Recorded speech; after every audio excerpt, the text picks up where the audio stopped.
My name is Rebecca Kwiklinski, and I'm a school-based occupational therapist in the Philadelphia area.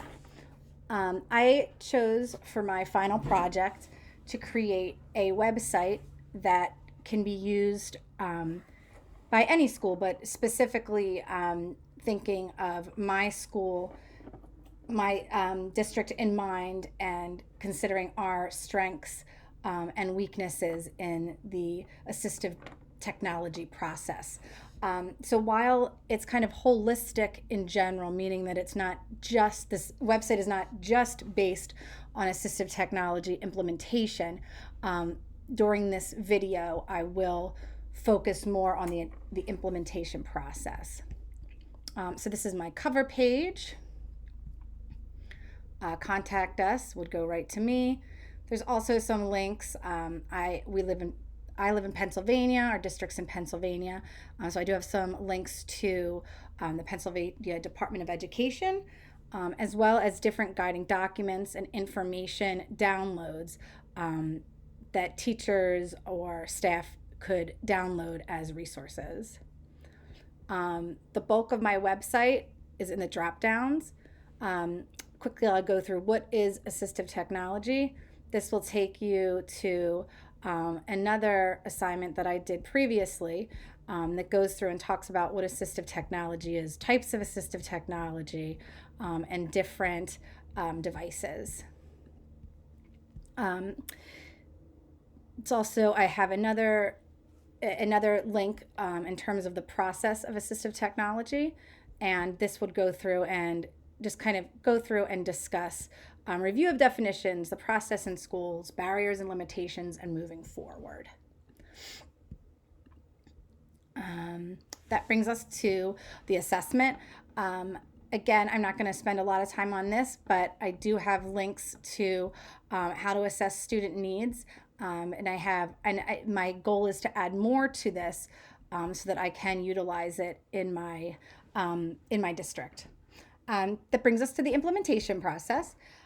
What I have added a guide for the implementation process. What I like about this is it just really gives kind of a lot of information, but at the same time, if you look in this section, it really kind of hones in on what you need in the implementation process. This is considering after the evaluation is complete, then you need to move on to the purchasing or the leasing, the selecting and designing and fitting of the device. Then you really need to coordinate and coordinate your interventions, coordinate your team members, and educate them and train them so that you have the longevity involved in being able to implement the assistive technology and utilize it successfully. Next, we come to the implementation. The implementation process, I also have a guide for that process.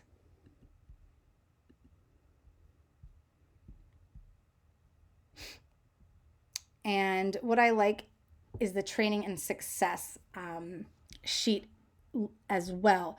What this does, and I think this is one of the areas that our district could use some support in, is trying to figure out the time for training, how to train stakeholders, and what is needed and how it can be successful. This way, it kind of talks about your general awareness trainings, your one-on-one trainings, hands-on workshops, professional development. So it gives a lot of different ideas and more links that you can click on once you decide how, when, and where you are going to train both the student and the stakeholders, meaning the staff, the teachers, the other related service providers. Then we also have the checklist for success, which we'll recognize as the quality indicators. I think I originally was going to make a checklist, but this really has everything in there. Certainly, somebody could copy and paste and make kind of a down and dirty checklist, which I may do for my district if I need to. But it goes through in order of what you need: collaborative developed plan, integrated, the intent. And then it goes, we go into the specific implementation of devices. So what I did in this section, and I'll go through one because they're all very similar, is if you click on speech and language, I've created kind of a cheat sheet of different assistive technologies that may be used in speech and language. So you have your low tech, your picture communication systems. You have your higher tech, your quick talker, or when you use the iPad as a talker. And then I also have included just kind of some general information on assistive technology specifically for communication. I was consistent with that throughout. So if you go to motor and ambulation, you have the same thing. You click on and it'll take you to those specific links for just motor. So that if you're just starting to learn about assistive technology, you can hone in on the specific student's need. Again, with vision and seeing, it gives kind of a chapter and some ideas and free resources and different products for low vision, testimonials, and that sort of thing to kind of help get your feet wet.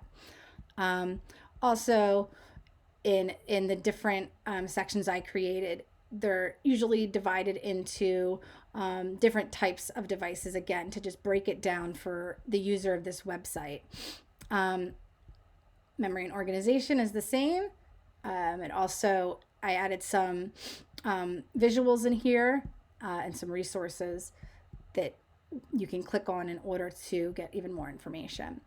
Finally, I looked at adding a section in terms of determining effectiveness and quality indicators.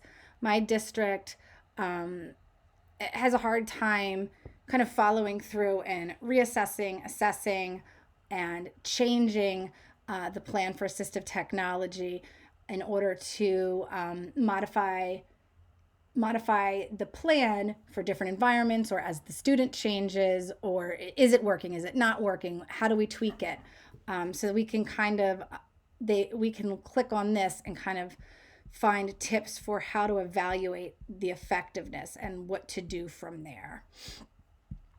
So that gives you kind of a general idea of the different areas that I honed in on, trying to provide some kind of immediate strategies, but also a website that allows for continued training, learning, and education. So thank you very much.